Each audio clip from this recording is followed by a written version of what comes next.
Hey everyone, Matt here from Docs to Running, and today we're going to do a comparison episode of the ASICS Gel-Kayano 32 versus the Brooks Glycerin GTS 22. Now, both these shoes have been around for a long time, although the Glycerin GTS have had a couple different names in the past. They are very popular premium stability shoes known for having a lot of cushioning and a higher level of stability. Now, the recent updates are quite large compared to the previous version, especially in the Glycerin GTS 22, and many of you who are looking at these shoes might go, I'm not really sure which one might work better for me. So that's, of course, is the purpose of this, to help you figure that out for you between the two of these. As always, we're going to start off with specs. We're going to go into ride, stability, and then fit, and finish out from there. So in my size 10, the Brooks Glycerin GTS 22 is coming in at 11.6 ounces, or about 326 grams. The ASICS Gel-Kayano 32 is coming in at 314 grams, or 11.1 ounces, so a little bit lighter over here. Stack height wise, the Glycerin GTS 22 comes at 39 millimeters in the heel, 29 millimeters in the forefoot for a 10 millimeter drop.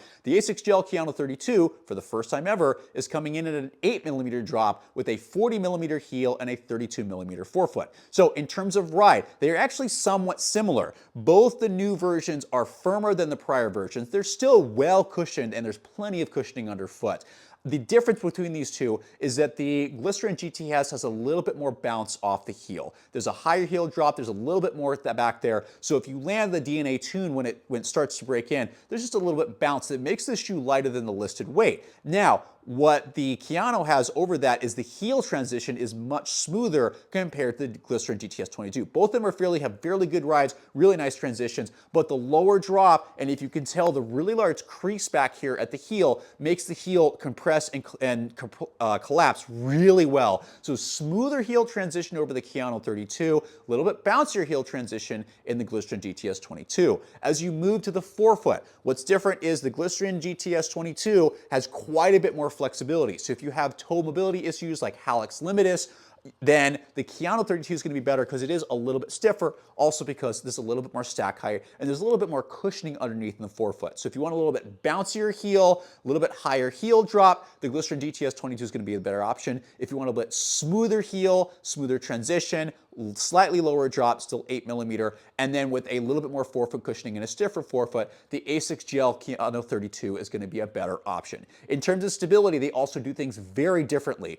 The Glycerin GTS 22 is one of the few shoes that still has medial posting going on, although supposedly it's supposed to be both medial and lateral support, but I really feel this medial post here. The Kayano 32 is more of that stable neutral, the guidance shoe. Yes, they have a 40 guidance system and internal geometry, which is the more you compress, the more it kind of resists your motion. But the 40 guidance system doesn't feel as aggressive. So this feels like a post. This, when you put your foot in, is like, wait, is this a stability shoe? Then you start walking and running and you're like, oh, okay. It'll keep you a little bit more centered. So if you go lateral or medial, this shoe is going to be a better option. It's also, if you're really sensitive to pressure in your arch, the Kayano is going to be better. But if you do want that pressure, some people love that post feeling in the midfoot, the Brooks Glycerin GTS 22 is going to be the better option. So both of them are quite stable, but the Glycerin GTS 22 has slightly higher stability. I'd say this is a high stability shoe.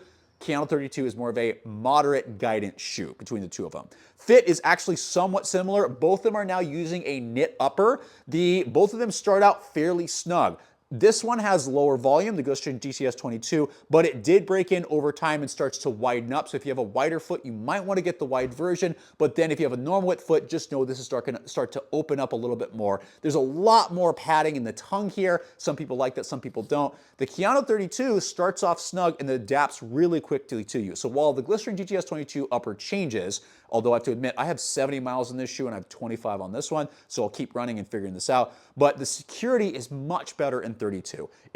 That knit upper seems to stay snug on the foot. It's not, if you have a normal width foot, you're going to be fine. If you have a wide foot, you might want to get the wide option for sure in the Kayano, because knowing the Glycerin GTS 22, it's going to widen up quite a bit more. But the tongue is also much thinner, sits and really wraps the foot nicely. So if you're sensitive to thick tongues, Kayano is going to be better. If you like them, Glycerin GTS 22 is going to be better, and there's a little bit more snug fit in the Kayano 32, whereas the Brooks Glycerin GTS 22 is going to widen up a little bit more. I have had the lockdown laces as the shoe upper has widened. The Glycerin or the Kayano has done really well and makes this really nice fit that just disappears on your foot. So both of them are really good for different reasons. These two are battling right now for my stability shoe of the year because they are so much smoother and feel lighter than their prior versions, although the Glycerin GTS 22, I guess this one feels heavier than the previous one, but it bounces more than the previous one, which felt way too soft. It was good, but both better than the previous versions. So as always, please let me know in the comments below, do you agree or disagree with what I'm saying?